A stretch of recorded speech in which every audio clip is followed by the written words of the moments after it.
तर आगामी निवडणुका एकत्र लढवणार असल्याची घोषणा महायुतीच्या संयुक्त पत्रकार परिषदेमधून करण्यात आली आहे। मकर संक्रांतीपासून महायुतीचा प्रचार सुरू होणार आहे। तर लोकसभेला 45 आणि विधानसभेला 225 प्लस जागांचं टार्गेट आहे अशी घोषणाही करण्यात आली आहे। मोदींच्या नेतृत्वात महायुतीला यश मिळेल असा विश्वास बावनकुळेंनी पत्रकार परिषदेत व्यक्त केला आहे। रविवारी 14 जानेवारीला महायुतीचे 36 जिल्ह्यामध्ये आमच्या 11 पक्षाचे जिल्हास्तरीय मेळावे आणि ही संख्या पुढच्या काळात बूथपर्यंत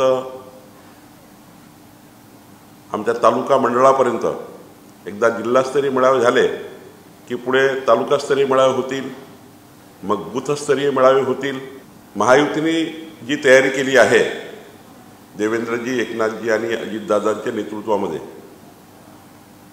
45 प्लस जागा या महाराष्ट्रामध्ये 51% लढाई जिंकून आम्ही जिंकणार आहोत।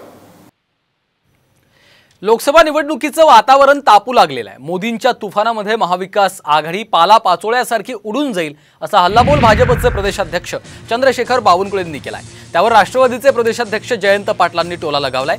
महाविकास आघाडीचे नेते उडून जाणार असतील तर ते गल्लीबोळात फिरून पंतप्रधान कोण होणार हे का विचारतायत असा सवाल जयंत पाटलांनी केलाय।